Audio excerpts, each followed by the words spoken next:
everyone. I'm Rachel. And I'm David. We're on the Discovery Princess, so come with us and we'll give you a tour. Let's go.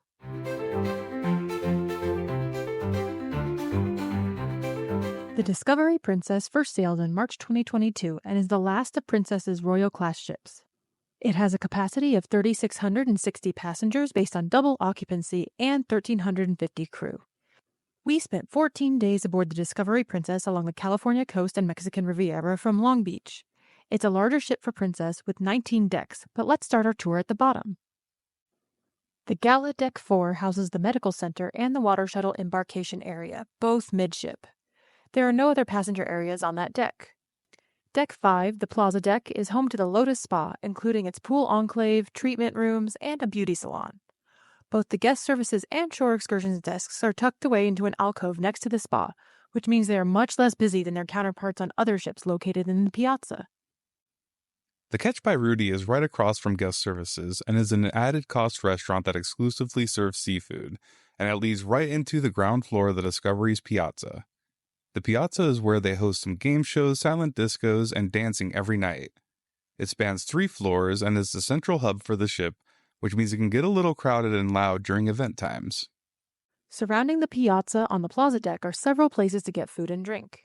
The International Cafe is open 24/7 and has a coffee bar as well as all-included pre-made sandwiches and treats that switch out depending on the time of day. Next to it is the Good Spirits at Sea bar, where they do cocktail demonstrations, and it's an overall comfy place to sit and have a drink. Across the Piazza is O'Malley's Irish Pub. They serve drinks including beer on tap most of the day, and in the evenings they have an added cost menu of pub fare including fish and chips, burgers, and bangers and mash. They also have live music every night. The gelato counter next door serves coffee and crepes in the morning and gelato, cake, and Princess's premium sundaes in the afternoons and evenings. Everything there costs extra unless you bought one of Princess's packages, but if you have a sweet tooth, it's worth a try. A small shop is next to the gelato, which is where you can buy tax and duty-free alcohol, cigarettes, and necessities in case you forgot something on your trip. The nearby Internet Cafe is where you can get help with your internet package, browse the internet for a fee, or use their printer if needed. And the Juno Dining Room rounds out the Plaza deck. The Discovery has 3 main dining rooms, each with a different reservation system but a shared menu. The Juno Dining Room is a traditional dining experience with 2 seatings per night with the same service team and must be reserved ahead of your cruise to guarantee availability. Up 1 floor on the Fiesta deck is the Skagway Dining Room, which only takes walk-ins. Also on the Fiesta deck is the Ketchikan Dining Room, which is where you can schedule flexible dining reservations for different times and tables each night. But be aware that getting there can be tricky since it's in the back of the ship and can only be accessed by the aft stairs or elevators. The future cruise planning and Captain Circle's desk are tucked off to one side, and the fine arts and photo gallery are off to the other. More shops are on the side of the Piazza, along with the Crooner's Bar, where you can find a piano player almost every night. The Ocean Terrace Sushi Bar is an added-cost restaurant overlooking the Piazza where you can buy freshly made sushi by the piece. The Grand Casino is right off the Piazza on the Fiesta deck. It's a fairly large casino with slots and table games. The majority of the space allows smoking, and there's no bar directly in the casino. However, the Double Down Bar next door, or Take 5 as the sign says, is a non-smoking area with some slot machines and a bar.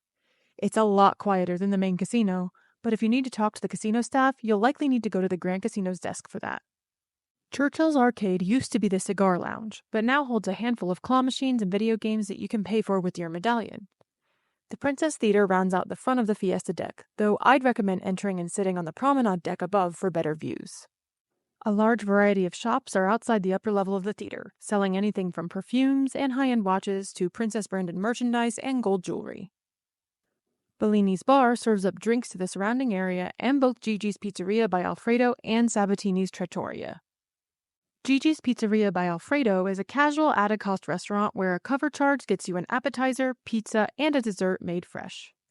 Sabatini's Trattoria is standard on most Princess ships and serves Italian food at an added cost. Both food venues on the promenade deck have views of both the ocean and the Piazza, so they can get loud if there are entertainers performing.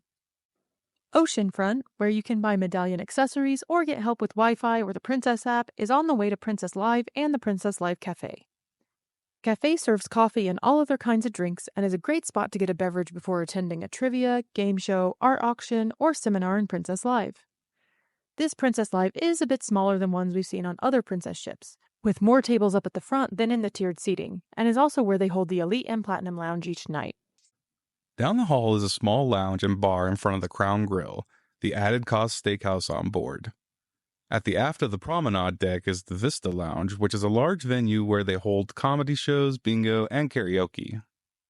One key difference about the Discovery Princess is that even though Deck 7 is named Promenade, you cannot walk all the way around the ship. There are a handful of outdoor spaces on that level, but pathways are blocked by lifeboats and crew areas in some spots. Decks 8 through 12 are staterooms, with the next public spaces being on the Riviera, Deck 14. The Concierge Lounge services the concierge-level suites on board, and the Wedding Chapel is right next door, which is a very quiet space and is also used for church services. 2 decks up from that is the Lido deck, the main outdoor hub of the Discovery Princess.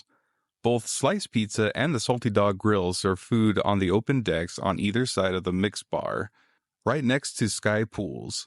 While Slice Pizzas are not prepared individually and cannot be customized, the Salty Dog takes your order and gives you a pager that will let you know when your fresh burger, chicken, or hot dog is ready to be picked up. There are 3 hot tubs in and around the sky pool at the center of the Lido deck, along with a shaded circular seating area that's ideal for lounging and watching the movies under the star screen or sail away party. Each side of the Lido deck has a sea walk, where you can walk over clear glass to see the ocean below you. You can also get a drink at the Seaview Bar or some complimentary soft serve or popcorn at Swirls right before you enter the midship elevator lobby. The World Fresh Marketplace is the buffet on board. It takes up the majority of the back half of the Lido deck. The buffet is large given the size of the ship, but it does still get chaotic around meal times, especially breakfast and lunch. They had some similar offerings every day like salads and pre-made sandwiches and a crepe station, but rotated other offerings for a daily theme. Our voyage had anything from Italian night to Mongolian night, and overall it had pretty decent food. In the center of the buffet is the pastry shop, which is where you can always find either breakfast pastries like croissants or muffins, or sweet desserts like cupcakes or fruit tarts. It also has a coffee bar where you can get fancy coffee, or there is plenty of free black coffee available at any of the drink stations around, alongside tea, water, juices, and lemonade. The very back of the Lido deck is an extended outdoor dining area with both a wakeview bar and pool. This space was much less crowded than the indoor buffet area during busy times and was a great place to catch a sunset. The only downside is that right above it on the sun deck is a smoking area, so you may occasionally catch a whiff of smoke. The Discovery's fitness center is right inside of the sun deck. They have a large area full of weights, bikes, ellipticals, and even some treadmills, as well as a few spaces for fitness classes. Please note that there are signs everywhere indicating that you have to be wearing appropriate gym attire in order to use the equipment. The children and teen clubs are right beside the fitness center, down a long hallway that gives them some separation from the adult areas of the ship. The photo studio is also a small room on the sun deck that is where you can have fancy portraits taken in a private setting. The sun deck opens up above the Lido in the center of the ship, with 4 additional hot tubs and a bandstand for live music and DJ sets on the open decks. The adult-only retreat pool and bar area is at the front of the sun deck. It's a recessed area with a decently sized pool, but it did get pretty crowded on sea days, with every lounge chair taken and really not much space left in the pool. The Sky Deck 18 is only accessible from the front and aft elevators. There are no public spaces midship. In the front of the ship is the Sanctuary, Princess's paid adult-only retreat where you can rent chairs for $40 per day or cabanas starting at $80 for half a day. There's a second floor of the free adult-only retreat area outside of the Sanctuary, with 2 hot tubs, adult loungers, and some cabanas with comfier outdoor furniture. At the aft of the Sky Deck is the jogging track and center court. This area is decorated with Princess branded murals as you make your way around the track, and is a great place to shoot some hoops or play some pickleball, though it can get windy. And right above it on the Vista deck is the Greens Mini Golf. It's a small but really fun putting green, and if you're awesome like me, you might even get a hole-in-one. All right, so that is our walkthrough of all the spaces on the Discovery Princess. Now we just want to talk through what our final opinions are after we've been on this ship almost 2 weeks. It is a beautiful ship. It is a lot newer than most other princess ships. It feels it. I feel like the furnishings are very light and very bright, and it's still pretty clean in most common spaces and even in the rooms. Like, it's a lot cleaner than some of the older ships we've been on. And I do feel like the one downside in my opinion, to it being newer and bigger is that it does feel a little bit more crowded in some areas. So because there's more passengers, it tends to get a little bit more crowded, even though there's a lot more space for those passengers to go to. Yeah, I think part of that plays into the layout itself. I think there are some weird layout decisions they made for this ship. Like, for example, I think it's a little weird where the Lotus spa is. I could see that being more like near, the workout room or the gym or whatever. So that's a little awkward, I think. And there's just a couple other design choices that play into that. One thing I was going to bring up was like Princess Live is where they traditionally have a lot of game shows and trivias, and they have to actually bring out folding chairs because there's not enough room or space or chairs in that area to accommodate the amount of people that usually attend those events in the evening. So that's kind of weird. Whereas they could have built that space a little bit larger, or they could even utilize the Vista Lounge. That's what surprises me is the Vista Lounge doesn't usually have like anything going on. Yeah. And then the Princess Live has so many people going, and it is still an amazing time. Yeah. But people have to get there early now, and people are sitting in for something before the thing they actually want to go to. But I agree, like the ship's so pretty, and they do such a good job. There's no like dings and dents in the doors or anything like that. I don't know. I just think they did a really good job. It's just a really pretty ship, and I think anybody that decides to get on this ship is gonna have a really good time. One thing that kind of feeds into that too is if you've seen some of our other videos, you know that we like to go to the casino, and the smoking aspect of it is not our favorite. But now we were very delighted when we got on the ship that they actually have Take 5 is now a smokeless casino as well. So they don't have very many machines in there, but there is a bar and it's very quiet and serene as compared to the regular casino, as well as smoke free. And that was a really nice thing. I mean, it's always crowded in there because everybody wants to be in the non-smoking part of the casino. It's a really great space, and I think eventually they could add more machines in that area if they really wanted to. They don't have to get too crazy with it, but overall, I just think it's really nice. I think like the Take 5 lounge in general is actually really pretty. I really like the decor and stuff in there. So by and large, the food has been really good. We've done the main dining room, we've done the buffet, we've even tried some of the specialty restaurants. I think the one weak point for me has been the outer deck grill that we would normally frequent.